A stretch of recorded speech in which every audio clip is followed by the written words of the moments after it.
dalam kasus yang PT PSI itu saya nggak tahu Yusuf Mansur pemilik atau owner atau apa di situ, itu lebih mudah ya Bu ya.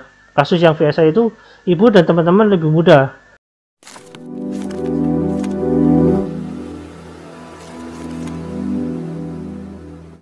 ya Bu ya. Kasusnya pidana itu kalau misalkan ini saya kasih contoh, misalkan ternyata nggak terdaftar, berarti kasusnya pidana penipuan gitu. Nah, untuk menyelesaikan kasus pidana penipuan, si Yusuf Mansur ini sebagai turut tergugat. Kan itu namanya ada tuh nama ibu-ibunya, terus sama apa namanya, siapa lagi namanya, saya lupa laki-laki itu. Nah, itu tergugatnya dan Yusuf Mansur turut tergugat karena Yusuf Mansur yang mempromosikan juga. Betul. Yang kasih kesempatan juga Yusuf Mansur saat itu ke kita untuk membeli sertifikat ini. Terus kedepannya juga untuk hotel umroh, visitor umroh haji, begitu kan beliau yang nyampaikan ke kita, bukan pemiliknya kan. Jadi kita nggak tahu siapa pemiliknya. Yang promoin beliau ya kitanya, mitranya beliau, kita PSI-nya. Kalau menurut informasi ya, yang 2020 kan katanya punya teman dia.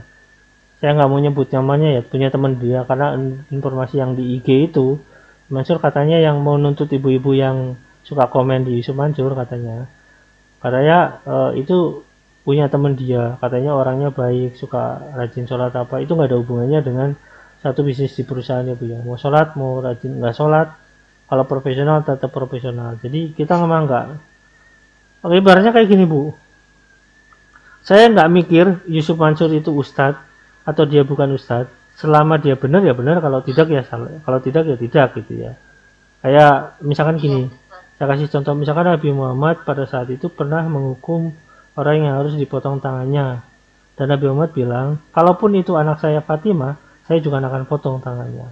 Jadi Islam ya kayak gitu, nggak peduli apakah dia saudara atau bukan, kalau salah ya salah. Apalagi kalau misalkan itu ustadz salah, ya itu harus disalahkan, karena apa, ustadz kok salah, apalagi ustadz gitu, ustadz kok salah, harusnya yang paling disalahkan ya ustadznya. Jadi intinya kayak gitu. Untuk kasus ibu itu, kalau untuk Kondotel Maya PD itu kasusnya ibu, Yusuf Mansur itu turut tergugat, tapi turut tergugat itu juga sama-sama berat gitu, karena Yusuf Mansur tidak kasih tahu siapa sih pendiri Kondotelnya, pemiliknya siapa. Berarti teman-teman di sana taunya Kondotel Maya PD ya punya Yusuf Mansur gitu, taunya kayak gitu. Jadi turut tergugat yang ya turut tergugat tapi juga berat. Nah, kasusnya ini bisa perdata, bisa pidana Bu.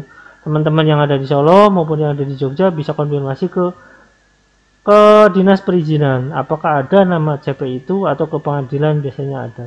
Kalau nggak ada, coba tanya ke kota sekitar itu. Kalau ternyata nggak ada, ibu bisa dikasuskan secara pidana. Kasusnya pidana Bu. Itu punya ibu kan, ibu punya bukti transfernya nggak?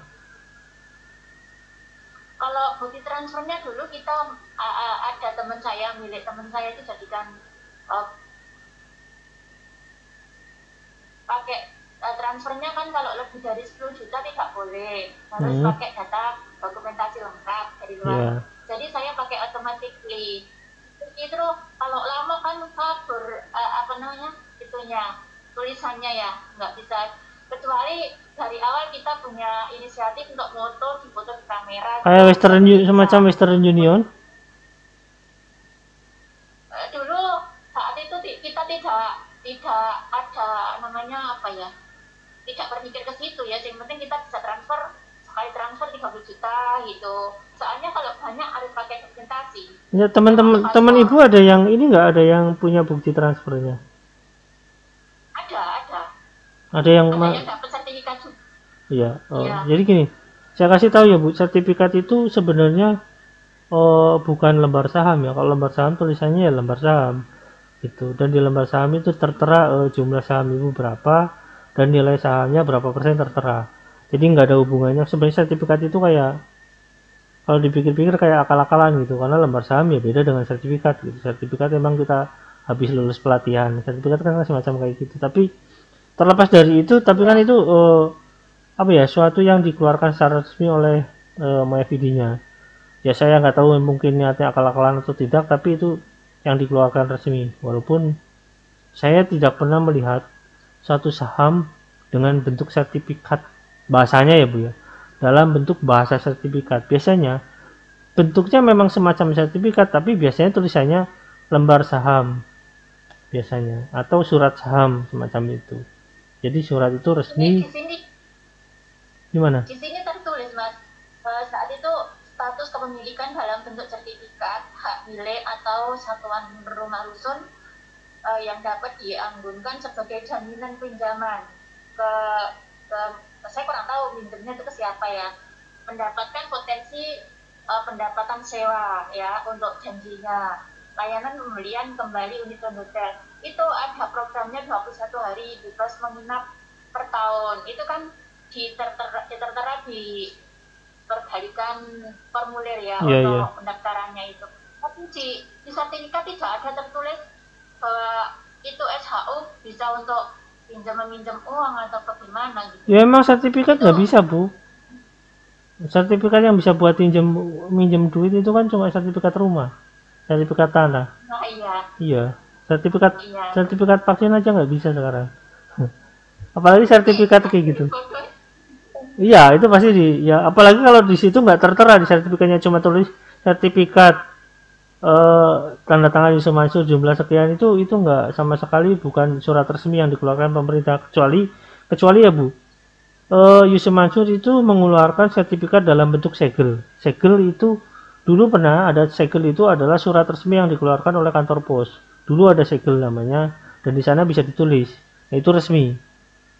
Itu namanya segel. Kalau cuma sertifikat ya nggak resmi. Siapa yang mau minjemin? Neneknya mungkin boleh minjemin.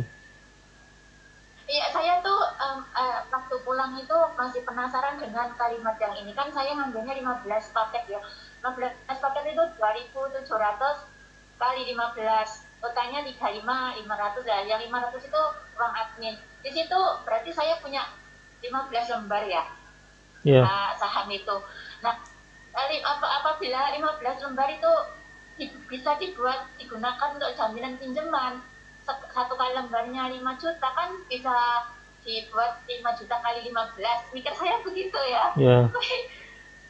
Nah, setelah kemarin hari itu saya tempatnya nggak ada, hotelnya pun nggak ada, terus saya lihat sertifikat teman saya yang sudah diambil itu, loh kok kayak gini sertifikatnya, kok nggak ada tulisannya di sini tentang bisa pinjam uang kemana-mana. Akhirnya saya ini apakah dibohongin, apa dibodohnya memang nggak ngerti gitu. Ya kalau nggak sesuai dengan brosur udah pasti dibohongin ya. Kalau nggak sesuai dengan apa ya iming-imingnya udah pasti dibohongin. Dan sertifikat itu nggak bisa dijaminkan Bu. Berbeda dengan misalkan saham yang liquid ya, semacam saham-saham yang TBK, semacam kayak saham yang AIPO kayak misalkan BCA. Itu kan perusahaan TBK kayak Gudang Garam. Ya berbuat seperti ini. Nah, ya itu kayak sertifikat ibu habis pelatihan. Ya, seperti sertifikasi setelah kita ikut training gitu ya. Iya, kayak sertifikat pelatihan itu. Itu buat nyari kerja Bu. Iya. Jadi nggak bisa buat minjem uang. Ya nggak bisa karena itu bukan sertifikat resmi yang dikeluarkan oleh satu instansi yang berhubungan dengan keuangan atau misalkan berhubungan dengan pemerintah. Itu bukan bukan sertifikat resmi yang emang ada harganya, bukan. Berbeda dengan misalkan kayak lembar saham yang memang bisa dipergunakan untuk peminjam kalau misalkan lembar saham itu dikeluarkan dari AIPO gitu. Itu biasanya kayak gitu, tapi jarang sekali orang udah beli saham kayak BCA kayak gitu ya biasanya udah punya uang kayak gitu. Dan saham itu bisa dijual. Pertanyaannya sertifikat itu bisa dijual nggak? Kan nggak bisa Bu. Nggak bisa. Iya makanya. Jadi itu nggak ada kegunaannya sebenarnya. Imingnya sih dengan sertifikat ini, dengan nunjukin sertifikat ini, kita bisa minum gratis selama satu tiap tahunnya. Ya tapi kalau ada.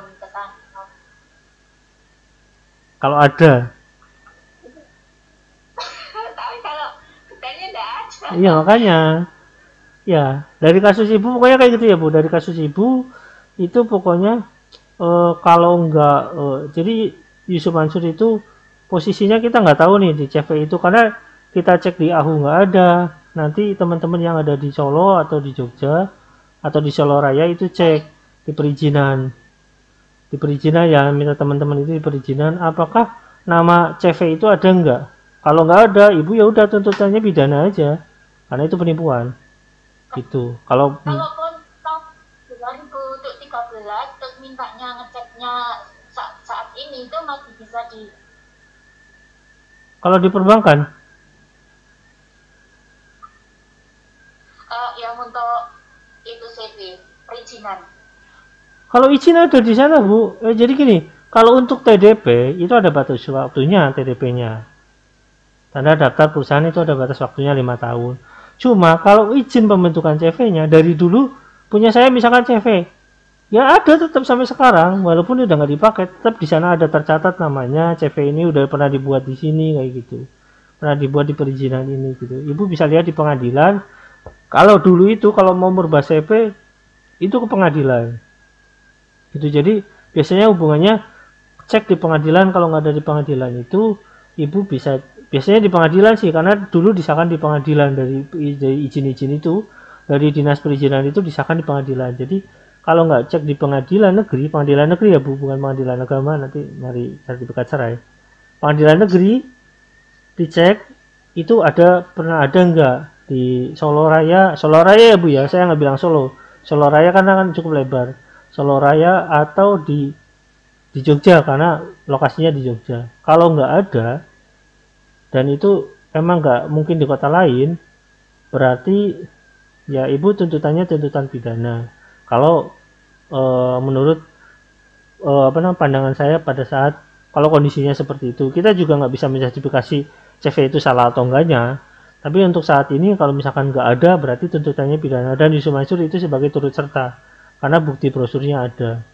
Dan teman-teman itu bisa, kalau pidana saya kasih tahu ya, kalau jenisnya pidana 2 orang saksi itu cukup kalau pidana Bu, jadi nggak butuh surat-surat kalau pidana, berbeda dengan perdata.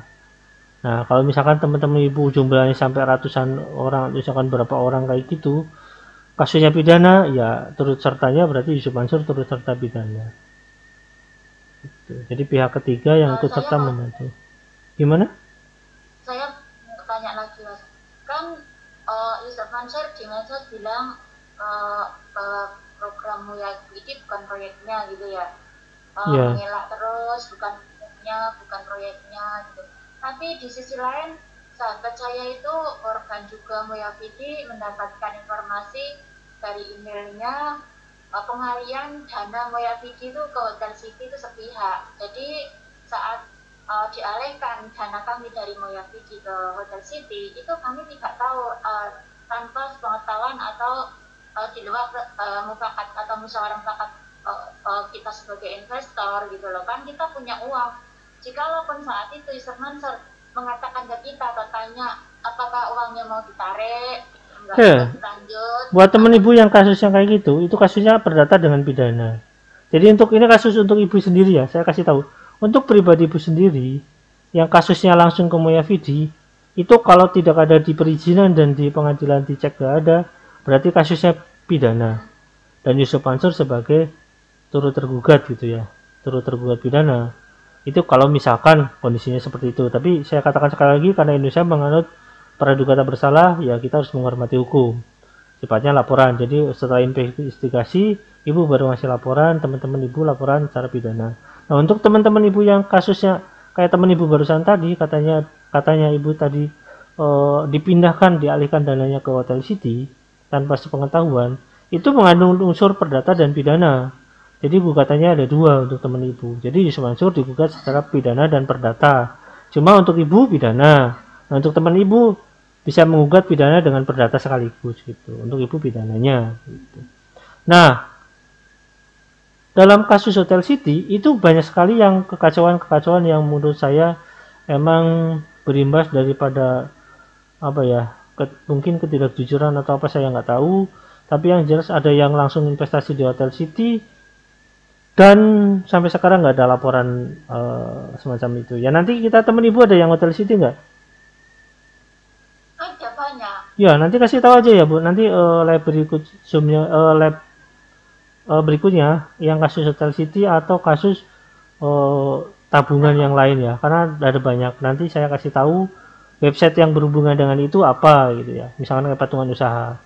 Misalkan nanti kita buka lagi patungan usaha, kita buka lagi koperasi berjamaah kayak gitu. Kita buka lagi nanti berdasarkan kasus-kasus nanti saya jelaskan ini kasusnya pidana atau perdata dan harus bagaimana gitu. Seperti saya kasih tahu ke ibu dan ibu yang pertama. Jadi ini solusi yang biasa itu ibu harus minta pertanggungjawaban ke PT-nya. Ya yang ya Paytren itu sendiri karena kantornya bersatu dengan kantor PSI, kantor PT-nya dan Paytren kan satu itu. Ibu harus minta pertanggungjawaban ke sana. Kalau tidak ada pertanggungjawaban ke sana, berarti ibu secara tidak langsung ditipu. Kasusnya ya perdata dengan pidana kalau itu. Kalau keperdataannya ibu berarti dulu kan berhubungan dengan aplikasi, karena ada perjanjian keperdataan di sana, dan pidananya karena PT ini nipu gitu. Karena PT nggak bisa dituntut pidana Bu, yang bisa dituntut orangnya gitu. Tapi kan di PT itu ada orangnya gitu. Saya itu bisa orang IT-nya atau si pemiliknya, ownernya gitu. Sebagai kasus penipuan.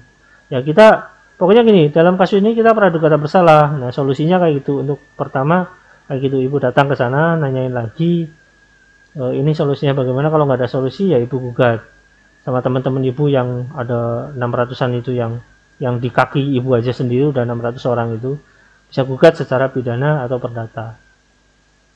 Dengan kata lain ibu meminta pertanggungjawaban PSI yang secara utuh gitu. Kalau tidak ya digugat. Ibu punya buktinya apa ya? Teman-teman pasti masih ada yang punya bukti ya, gitu. Walaupun PSI-nya udah nggak ada, tapi kan masih ada bukti-bukti lain kayak transfer kayak apa. Itu dulu transfernya ke mana? Ke PT atau ke Yusuf Mansur? Itu ya yang ke nomor rekening BSI yang dulu. Wah, itu lebih mudah Bu. Ya. Jadi untuk kayak nomor rekening BSI itu ibu tinggal datang ke kepolisian minta untuk pemeriksaan nomor rekening atas nama ini gitu ke pengadilan nantinya. Bisa itu lebih mudah. Kasus yang PT BSI itu saya nggak tahu Yusuf Mansur pemilik atau owner atau apa di situ, itu lebih mudah ya Bu ya. Kasus yang BSI itu ibu dan teman-teman lebih mudah. Kasih tahu ke teman-teman kalau misalkan mau ini ya tinggal audit, pasti untuk histori transaksi di PT itu ada di bank, ada di BI gitu. Jadi ibu lebih mudah kasus itu.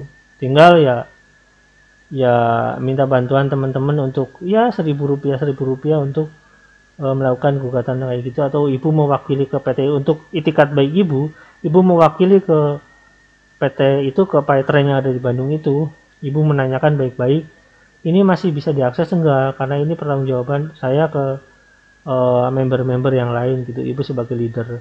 Nah kalau tidak bisa ya minta uangnya, pertanggungjawaban uangnya itu bagaimana, kita minta uang pendaftaran baliknya gimana. Karena ya pertama websitenya udah hilang, udah bukan milik VSL lagi. Keduanya pertanggungjawaban si PT-nya nggak ada sampai sekarang kayak gitu. Nah untuk kasusnya kayak gitu. Untuk kasus yang Mayafidi ya kasih tahu saya yang seperti itu. Nah nanti teman-teman ibu kasus persatunya harus bagaimana ya, nanti berdasarkan kasus per kasus gitu ya Bu ya, harus solusinya bagaimana gitu. Karena ada beberapa orang yang sama-sama Hotel City tapi kasusnya berbeda gitu. Ada yang ngajak yang dari temen, ada yang langsung transfer ke Yusuf Mansur katanya gitu, tapi saya nggak tahu kebenarannya seperti apa. Ada yang daftarnya ke PT kayak gitu. Nah nanti saya bahas mengenai celah-celah hukum maupun mengenai hal-hal yang menurut saya sedikit bukan sedikit ya, banyak unsur-unsur yang perlu dipertanyakan gitu. Kenapa PT ini kok seperti ini? Kenapa Hotel City ini kok kayak gini gitu? Tuh, apalagi atas nama umat ya Bu ya. Emang mungkin ya kalau misalkan saya pribadi ya istri saya kan umat juga. Kalau atas nama istri berarti itu kan atas nama umat gitu. Ya prinsipnya kayak gitu mungkin gitu, saya nggak tahu gitu. Tapi saya nggak tahu karena Hotel City saya nggak tahu itu atas nama siapa. Menurut informasi itu atas nama istrinya dan saya nggak tahu PT-nya atas nama siapa gitu ya Bu ya. Dan perjanjian investasi apakah teman-teman yang punya sertifikat Hotel City itu dilibatkan atau enggak saya juga belum tahu.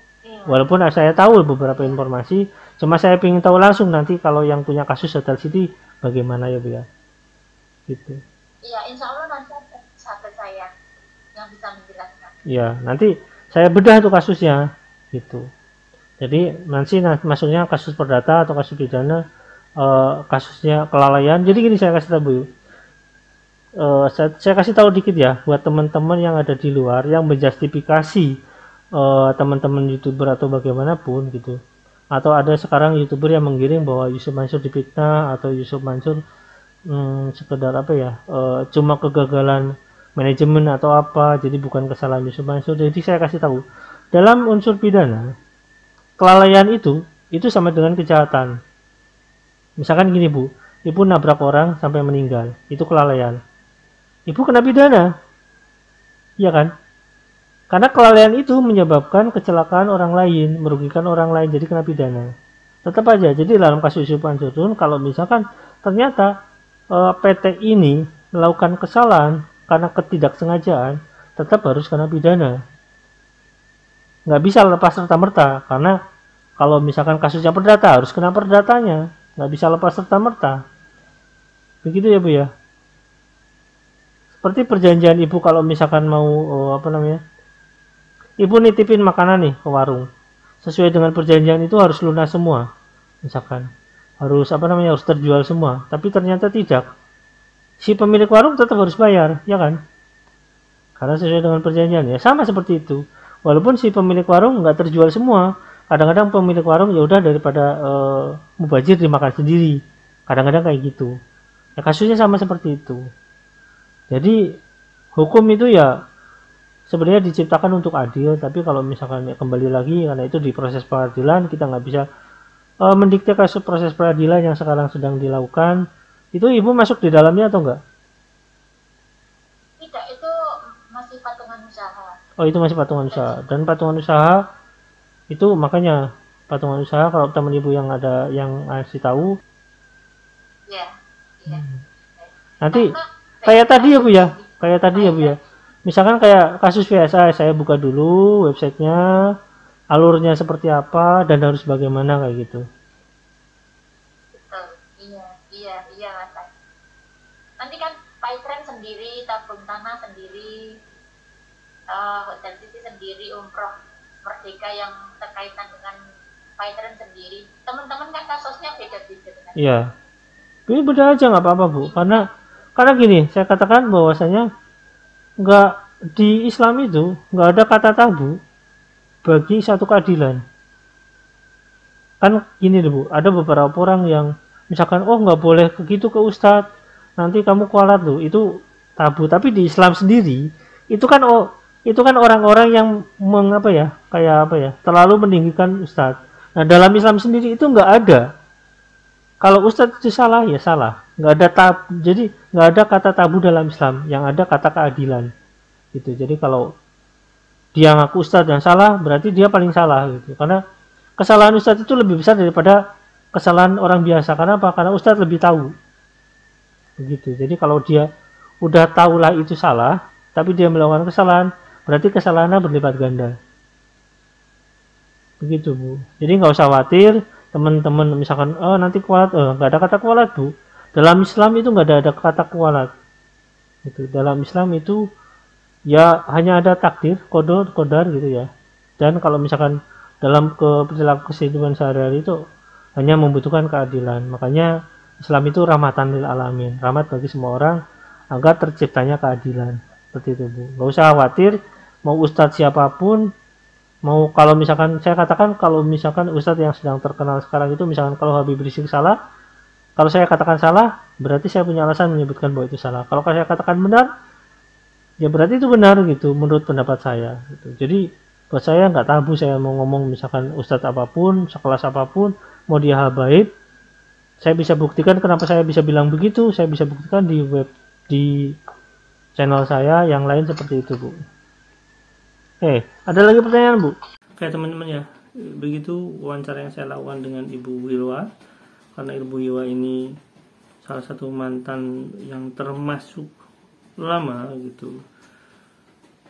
Ya sebenarnya nggak ada rasa dendam dengan cuma atau bagaimana, cuma pengen menyelesaikan hak ibu ini, karena di bawah Ibu Wilwa ini masih ada ratusan atau mungkin ribuan orang yang mungkin cukup kecewa dengan dalam tanda kutip Yusuf Mansur. Karena apa saya mengatakan dalam tanda kutip? Karena ada wacana emang bukan nama asli gitu, jadi kita nggak tahu.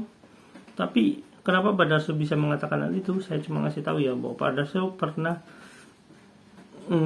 diajak mediasi, bahkan diadukan ke pihak polisian, karena mengadukan ke pihak polisian itu harus pakai nama asli ya. Jadi Pak Darso bisa membuktikan itu. Oke teman-teman, sampai di sini dulu ya. Ketemu di video saya yang selanjutnya. Wassalamualaikum warahmatullahi wabarakatuh. Bye.